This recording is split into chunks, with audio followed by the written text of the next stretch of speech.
Have you ever wondered whether you're still the same person you were yesterday, last year, or when you were a child? Since I was 5 years old, I found myself in various situations that made me self-conscious. For instance, I used to go to ballet classes, and sometimes we played improv games. And once we played Cinderella. And of course, like every little girl my age, I wanted to be Cinderella. The one who gets to go to a ball, meet her Prince Charming, get a princess makeover. But instead, my teacher gave me the role of quote-unquote fat, ugly sister, Drizella. While my much skinnier, prettier, blonde best friend got to be the princess. And I even asked my teacher, why can't I be the princess? And she replied, you don't fit the role because you don't look like one.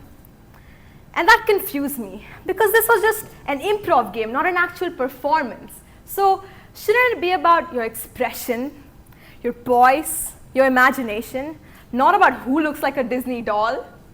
So situations like these really made me question my identity. I began changing parts of myself just to gain the approval of others. Some of these things that I wish I'd kept, they were so deeply important, but they were lost amidst the improvements. And that's what leads us to today's question. To what extent can we keep changing ourselves in order to fit societal expectations without losing who we truly are? Let me tell you the story of the ship of Theseus. Now, Theseus is the founder, hero, and one of the kings of Athens, as you may know.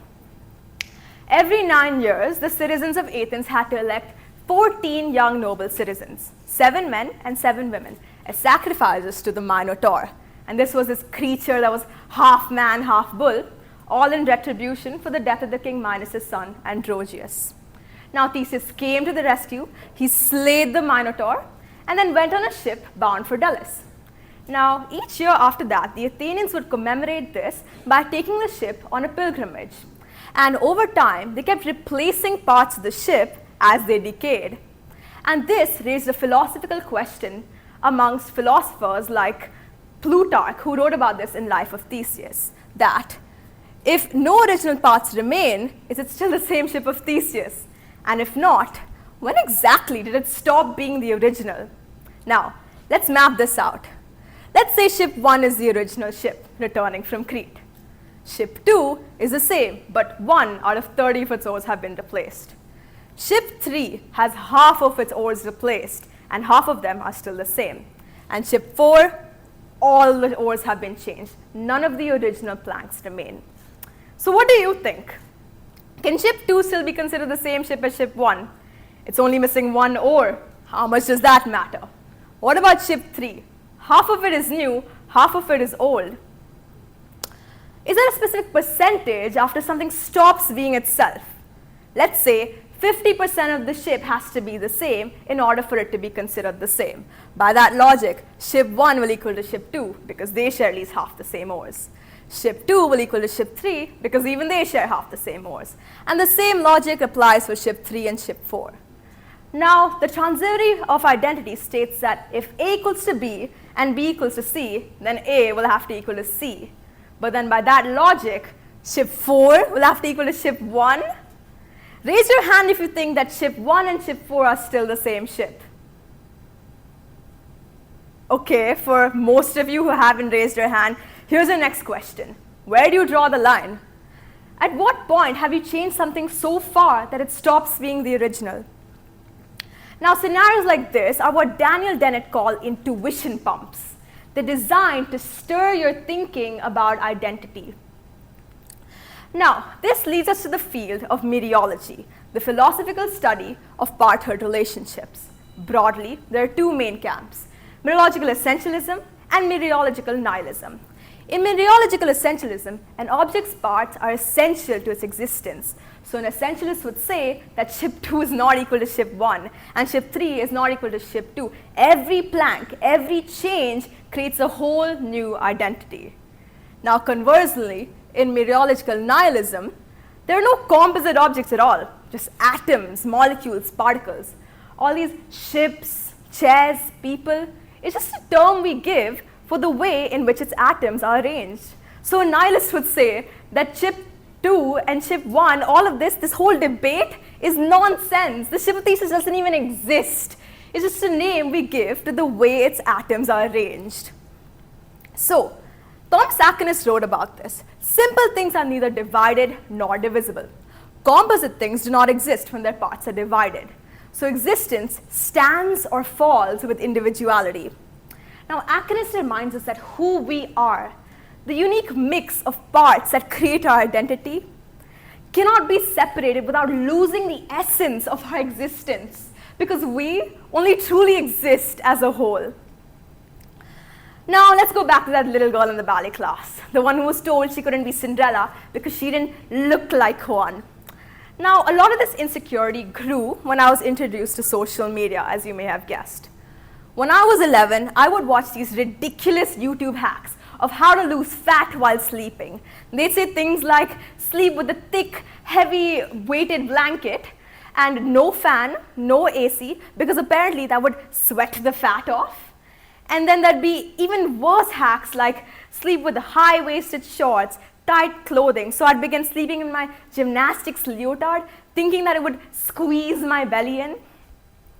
So these ridiculous hacks made me so insecure that it even worsened after I turned 16. When I was introduced to Instagram, I would scroll and scroll, and I'd see those models with that perfect 22-inch waist, that sculpted hourglass figures, and I thought, I should look like that too. So here's what I did. I edited my photos on Instagram a year ago. And this is something that I did, but I realized later it was far from something that was unusual. Because according to a US adolescent survey, 80% of photos that are posted online are digitally altered, with girls that edit more frequently reporting higher body dissatisfaction and increasing dieting concerns. Similarly, a Singapore-based study by the NIH reported that 303 secondary girls, most of them that would selfie edit and browse, their body esteem was eroded, especially when filtered through peer comparison. And this, in fact, created a rift between the real and the ideal self. Now, when people would keep complimenting my so-called physique, astonished by my figure, I did not feel joy. I felt guilt. Because they weren't complimenting me, they were complimenting a version of myself that did not even exist. And that's when I realized I wasn't just changing my photos. I was trying to create a whole new person. But that person was not me. So what I did, I took those pictures down. I began appearing as I truly am, without filters or distortions. I began learning about myself, recognizing myself, and valuing myself for what I saw. Learning to find a quiet strength in inhabiting my own unedited identity. And this wasn't just a quick, instant transformation, rather a gradual change. Now, that's when I realized that changing parts of yourself isn't inherently wrong, but the why matters. Self-determination theory states that our actions are most fulfilling when they come from intrinsic motivation or personal meaning rather than external pressures, societal expectations. Now, Sartre argued about this. He said that us humans were condemned to be free, forced to choose who we become, yet held responsible for making those decisions. Now, when I change myself to satisfy the gaze of others, I'm not exercising freedom. Rather, I'm surrendering it. Real transformation happens when the person that I'm trying to become is someone that I can live with, not just someone that others approve of. Now, no TED talk about personal growth would be complete without asking a much deeper question, right? So, what exactly is the self that is supposed to grow? Two of the most famous philosophers, David Hume and Derek Parfit, both came to the same conclusion, that the self doesn't really exist. Now, Hume back in the 1700s said that when he looked for himself, all he saw was a big bundle of thoughts, sensations, memories, nothing solid, nothing permanent.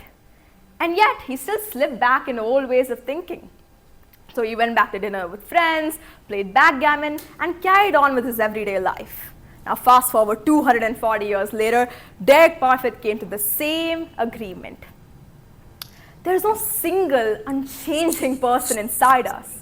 What matters is the chain of memories, sensations, emotions, experiences that connect our past, our present self, and our future self. Now, similarly, a Buddhist philosophy, anatta, or no self, relates to this. It says that our sense of identity is not a fixed core, rather, it is a constantly changing process. Parfit agreed to this and said that once we grasp this ideology, we would live more selflessly, worry less about death, and stop being trapped by regrets. Now, this concept also mirrors the looking glass self, which was a theory devised by Charles Cooley, a social psychologist. And he says that each one of you have an image in your head for how others, everyone that is involved in your life, perceive you, making our sense of identity more of a reflection than it is a reality. So why am I telling you this? Because growth is messy. It's not about perfectly believing one idea or one version of yourself. Growth is about living in the tension between who you were, who you are, and who you're trying to become. Now, here's the bundle theory of self. Your past self connects to your current self, and your current self connects to your future self. And how is this? By memories, experiences, and goals. By mistakes, growth, and regrets. Heraclitus said that no man ever steps in the same river twice, for it's not the same river, and he's not the same man. Every version of you is significant. The water changes, you change, but you're still you. So here's what I realize now. Maturing is realizing that every single version of you is significant. There is a reason that you went through every single stage of your life, even the awkward ones, even the cringe ones, the insecure ones. All of that makes who you are today. Now here's your homework for today. Think about this year so far. What's one big part of you that you've changed this year? Ask yourself, why did I change that part? Did I do it for myself or for someone else? And what exactly did I learn from it? Whether you kept that piece or you replaced it, it's still part of your continuum. Every piece is relevant. Every piece has value. For me, deep down, I am still the same person I was the moment I became conscious, because I realized that looks only get you so far. It is the personality that is embedded in your soul that truly lets you soar. So the next time you wonder, am I still the same person I was the other day? Remember, you don't have to be just one version of yourself. You can be all of them. And that's exactly how it's supposed to be. Oh, and if you're wondering about my answer to the ship of Theseus, well, the Athenians never threw that ship away. They just kept sailing, piece by piece, change by change. And that is exactly what we do with ourselves. We keep sailing. Thank you.